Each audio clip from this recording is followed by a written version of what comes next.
नमस्कार दोस्तों, EVM hack करने का एक स्टिंग ऑपरेशन सामने आया है जिसमें हैकर को महाराष्ट्र चुनाव में 70 से ज्यादा सीटें देने की सुपारी दी जा रही है। हैकर कह रहा है कि उसके पास 288 सीटों का एक्सेस है, 63 सीटों पर सौदा हो जाता है, 52 से 53 करोड़ रुपए हर सीट पर रेट तक तय हो जाता है। दोस्तों, सोशल मीडिया पर यह वीडियो बहुत ज्यादा वायरल है। कहा जा रहा है कि यह स्टिंग ऑपरेशन आज तक के चैनल मुंबई तक ने किया है। हम इसकी पुष्टि नहीं करते, लेकिन ये आपको सुनना बेहद जरूरी है कि ईवीएम हैक करने के लिए क्या बातें हो रही हैं। वीडियो कॉल में एक तरफ ईवीएम हैकर है, दूसरी तरफ दो लोग हैं। अब इन तीनों लोगों में क्या बातें हो रही हैं, कैसे हैक होगा ईवीएम, कितना पैसा लगेगा, कितनी सीट होगी, सुनिए। 15-975-2600 नहीं इधर I frame on I am receiving the call okay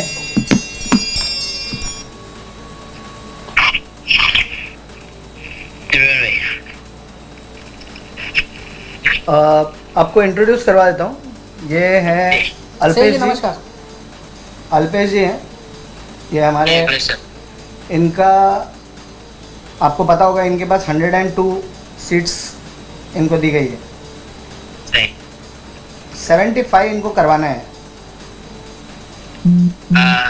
75 कितना हो पाएगा, मतलब आपको क्या लगता है? The number is between 60 to 75. We'll give you definite digit once we finalize this. 63 होंगे आपके यहाँ। 63 आप बोल रहे हो कि कंफर्म हो जाएगा? हाँ, 63 कंफर्म होगा। बट 63 जो हम नाम देंगे वही ना? आप दे दो नाम। 105 में से मेरे पास 63 स्ट्रेट आउट एक्सेस है, लेकिन मेरे को वीवीपैट की मशीन की डिटेल्स चाहिए। तो आप 63 कौन से वो बता सकते हैं, ताकि हम उसमें से फिर अपना जो होगा वो निकाल के आपको ये कर देंगे। वो 63 कौन से सीट्स हैं? 63 मेरे पास एक्सेस तो पूरे 281 का है। आउट ऑफ 288 281 का पूरों का एक्सेस है, लेकिन कुछ एरिया ऐसा है जहाँ पे फ्रीक्वेंसी आइसोलेशन इम्पॉसिबल है, तो वहाँ आई डोंट थिंक उसको इनिशिएट करना भी it doesn't make sense to me. So इसका अगर 63 करते हैं तो 63 का क्या हमको ये बैठ जाएगा खर्चा? एस्टिमेटेड कॉस्ट क्या होगा? देखिए, फिलहाल SS7 का टर्मिनल एक्सेस जो अभी राइट नाउ का आज के यानी 15 तक का लॉक इन है, वो पड़ रहा है करीब 6,72,000 चेंज में पड़ रहा है। 6,72,000 US dollar. 6,72,000। Okay, this is in rupee और dollar? This is in rupees? नहीं, ये US डॉलर में पड़ रहा है। ओके, अब इंडियन रुपी में कराओ तो 52 CR 53 CR के आसपास पड़ रहा है। जी जी। अगर पूरा क्लीन स्वीप मारना है तो you just need to increase the bandwidth, that's it. $120,000 extra पड़ेगा, plus I need people on ground, that's it. How many people? आपने हमसे 20 लोग मांगे थे। 60 to 64 लोग चाहिए होंगे मेरे। 60 to 64 मतलब इनका क्या रोल होगा, या ये किस लिए आप कैसे आपको हेल्प कर सकेंगे? Isolate the signal. ओके। अब इंडिया में 2G नेटवर्क नहीं रहा, सारे 4G 5G पे है, तो 2G नेटवर्क को आइसोलेट करने के लिए I need frequency between 102 and 150। तो ये लोग हम आपको देंगे या आपके रहेंगे? हाँ, ये 60 to 64 पीपल आप लेंगे, चूज करेंगे, आपके रहेंगे या हम आपको प्रोवाइड करें? उसमें कुछ नहीं है। I need someone to carry a phone and access the application, a particular application which will scan the area and come up with that, okay, which frequency which we can isolate. एक frequency police का radio use करता है, walkie talkie का जो network है, और उसी के लगभग वही शॉर्टवेव के ड्यूरेशन में ईवीएम की फ्रीक्वेंसी मैच होती है।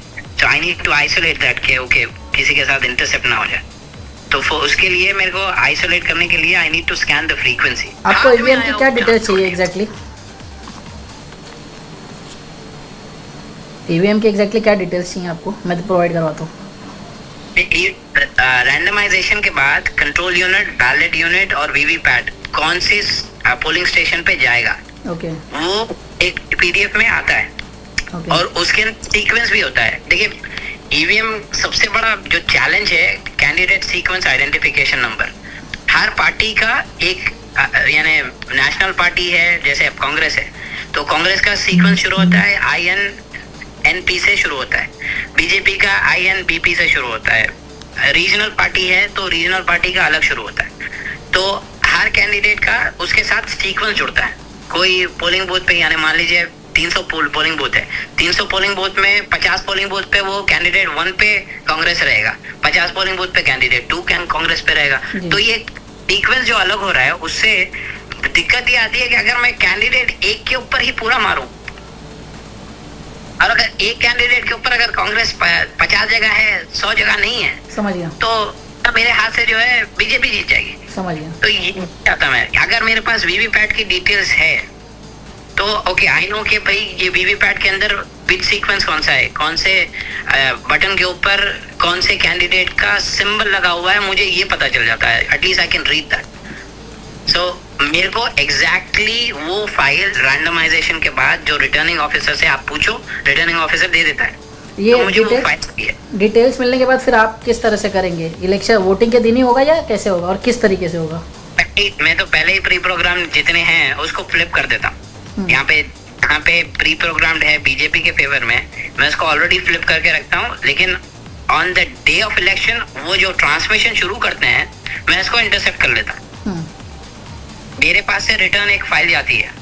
और ये सिर्फ वोटिंग के दिन हो सकता है या जो बीच के 2 दिन है, जैसे 23 को काउंटिंग है तो 21-22 को पॉसिबल है? कुछ बहुत ज्यादा क्रूशियल होते हैं, क्योंकि बीच के 2 दिन में जहाँ पे इनका ट्रांसमिशन नहीं हुआ, कमाल की बात यह है कि ईवीएम मशीन बंद होने पे भी, खासतौर पे ECIL की जो मशीनें हैं, बंद होने पे भी उस पर ट्रांसमिशन होता है, नो मैटर व्हाट। आप जैसे ही मशीन खुलेगी, नया अगर फाइल आ गई तो वो ट्रांसमिशन के अगर वाकई इस स्टिंग में सच्चाई है, क्योंकि ये एक जिम्मेदार चैनल ने किया है, तो हम ये उम्मीद करते हैं कि सच्चाई तो होगी।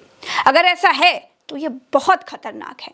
हम फिर कहते हैं कि हम इसके सच्चे होने की पुष्टि नहीं करते, लेकिन चुनाव आयोग को, सरकार को इसकी जांच जरूर करनी चाहिए।